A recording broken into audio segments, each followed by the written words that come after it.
The movie Morbius gave us the amazing quote, "It's Morbin time." while Madam Web had every man in that theater out of web fluid.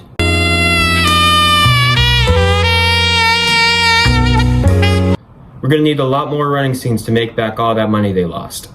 But our newest champion, the newest movie, the newest meta is Kraven.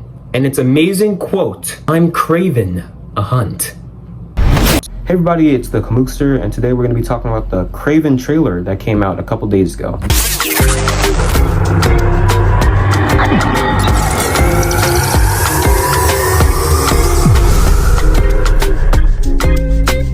So the newest Kraven trailer just got out, and I'm pretty sure this movie was supposed to come out a year ago, but it got delayed because they were not completely done polishing it off. So we're probably just going to talk about that a little bit and the Marvel Sony universe in general. So back in the late 90s, Marvel faced some pretty big financial problems, so they sold off a huge chunk of their Spider-Man IP to Sony Entertainment. This led to the creation of Morbius, Into the Spider-Verse, Miles Morales, Madam Web, Venom, the Venom series, and Kraven the Hunter. So we're gonna get into the Kraven the Hunter new trailer that dropped a couple days ago, and then we'll check out a list of other characters that have been sent to Sony, just to see what future movies might come out, because I think they have the symbiotes, other Spider-Man villains, so we might be seeing those in the future. My son, we are hunters, the greatest the world has ever known. Охотник до сказки.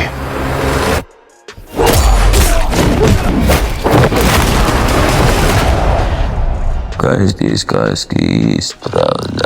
So the trailer starts off with Kraven's dad talking about how he and his son are meant to be hunters, and this is most likely going to happen in the intro scene, like a flashback to when Kraven got, bit by the lion or whatever the hell it was. That's how Kraven's gonna get his powers, basically, is that a lion's blood cross-contaminates with him, which in real life would really do nothing, but maybe it was some type of magic science-y lion, just like the Spider-Man spider. So we then cut to Kraven talking to some big prison dude, and the guy claims that the myth of the hunter is not real.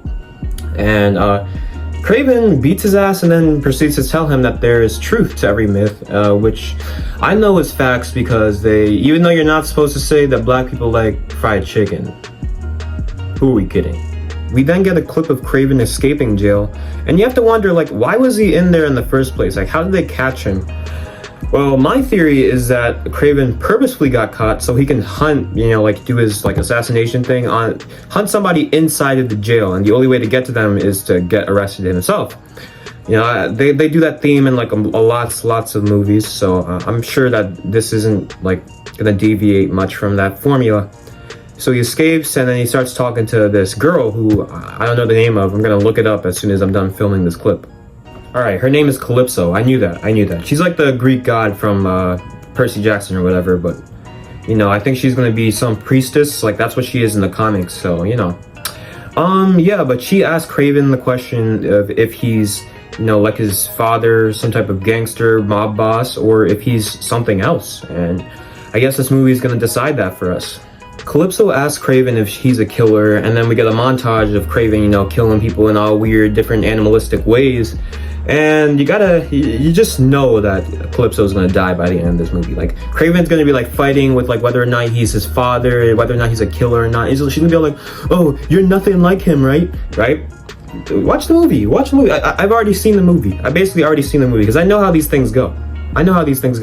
He's gonna be fighting to not be like his father, and he's gonna kill his dad or something, and then Calypso's gonna die somehow. Maybe his dad kills Calypso, or it inadvertently does, hires somebody to do that.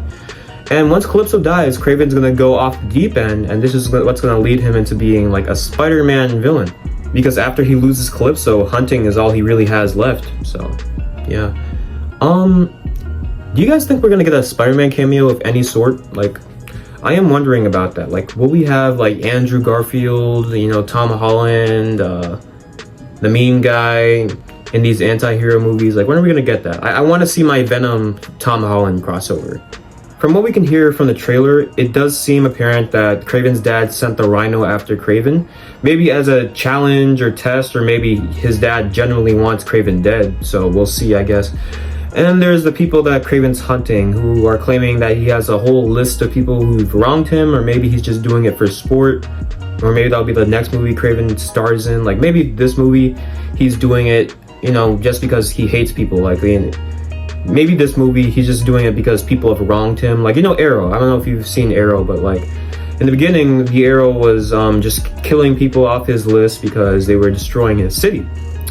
But maybe in the next one, the next time we see Kraven, it'll be just for pure sport, like the most dangerous game type stuff, you know. So we get hints that Kraven has some type of code, like, you know how the Predator has this code, like, oh, I don't kill people that are unarmed or women or children or whatever the hell it is. But yeah, no, Kraven is killing people in these animalistic ways, and it seems that he has some like low tier, like street level form of, you know, super strength, like maybe some, I would say like just under Captain America's level, you know.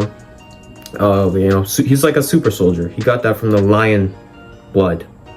I still think that's like kind of, you don't really need to have that. It could be just like a Black Widow situation where it's just a really skilled person, but no, they're gonna give him powers. So I mean, I'm fine with that, but I think it's unnecessary if you ask me.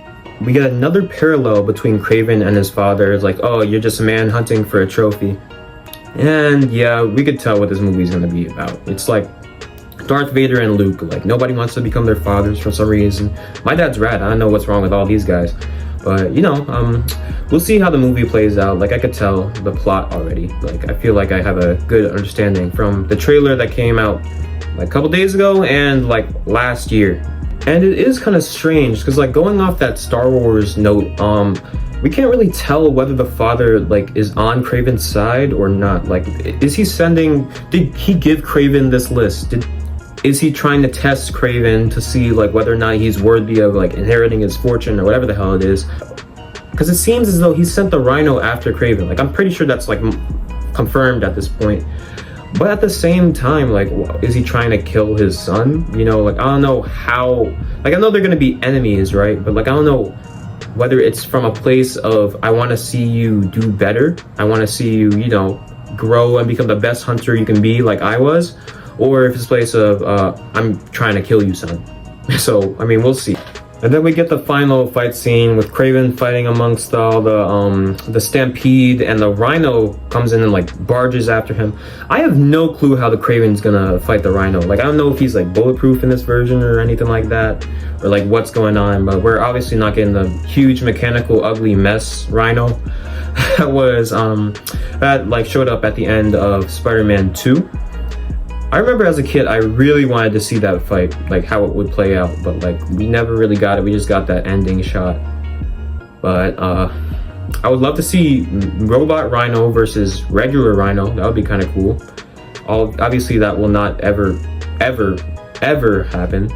But like, you know, that would be kind of interesting. And then at the end, like I don't know if you guys caught that, but like the R rating is actually kind of bold of Marvel, because like they didn't do this ever in the old movies. I mean, well, obviously we just got Deadpool versus Wolverine, but like this is like new territory. Okay, the whole R rating. So I don't know if it's gonna draw in more people, or people are just gonna be turned off, and because they won't be able to bring their kids, or you know, like not everyone wants their kids watching some The Boys level stuff. But I don't think that's what we're gonna get in Kraven the Hunter. But you know, the present for the Sony Marvel universe is looking pretty grim. But let's look to the future and see what characters that we might end up seeing in the MCU or SCU, right? Sony Cinematic Universe. Let's see what Sony has from Marvel. What they got in the big old sale of 1999. You've got classics like Eddie Brock, Spider-Woman, household names like Will-O-Wisp and Prodigy, Equinox, and Weighing, Steel Spider, oh hey Sandman, Hornet, Wraith, Sleeper. Who are these people, bro? Who are these people? Maddie Franklin, I think she was in Madam Web, I have no idea. I didn't watch it. Puma, Ricochet, Morbius, it's Morbin time. Flash Thompson, okay. Spider-Girl. That doesn't look like Spider-Girl. Silver Stable, Dusk, Jackpot. Toxin, I've heard of him. Ben Reilly, also him. Hobie Brown, isn't he from like the DC universe? Sentry. It's the wrong Sentry. Black Cat, Agony, Julia something, Lightburn, Fire Art. Okay, I think you get the idea. They're scraping the bottom of the barrel with these characters. Who knows, the next Sony Marvel movie might be about Man-Eater, the tiger furry. This dude looks like he sells breakfast cereal.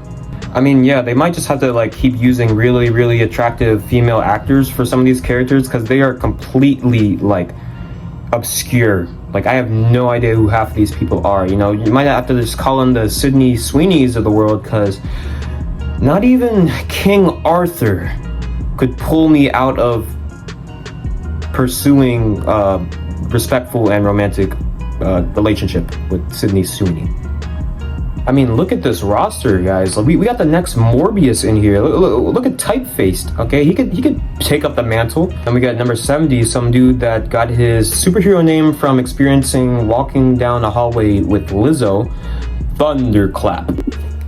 And then 72, named after the virus that like stole 2 years away from everyone's lives, Corona. The strongest villain of them all. Yeah, this looks like it's going to be the end for the Sony universe because what I keep seeing with, you know, the Vulture showing up at the end of Morbius or, you know, Spider-Man being in the Morbius trailers is that, like, what Sony does is all set up, no payoff. Like, why did, at the end of Venom 2, why did he get transmitted to the 616 universe and then nothing happened? You know, like, I just find it like so obnoxious because like we keep getting these storylines hinted at us, like Madam Web setting up an entire superhero team of Spider-Women, and we just never really get to see it till the last 5 seconds of the movie. Like, what? I don't know. It's just strange. Sony clearly does not know what it's doing, excluding Spider-Verse. Those have been pretty good. But we even got edged a little bit at Spider-Verse 2. You know, it's a part 1 of 2 movies. And yeah, I will say, like, it's an annoying note, a lot of people say, but it does feel like Spider-Verse Across the Spider-Verse was half a movie. Okay, we got all set up. We're not getting payoff till like next year. So, I mean, we'll just have to wait and see, honestly. I've been saying that a lot, but really, I'm hoping this Kraven movie does well. I will go and see it because it looks kind of interesting. Or I won't go like opening night. I'll just wait to see the reviews like I did with Madam Web, and that'll be the deciding factor of whether or not I see it. But yeah, that's gonna be it. I'm planning on doing videos for any Marvel shows or trailers that come out. I probably won't be covering the movies, a little too long, and clips are gonna be hard to find. So yeah, stay tuned for more content like this. Please like, subscribe, and hope you enjoyed the video. If we live for the Lord. If we die for the Lord.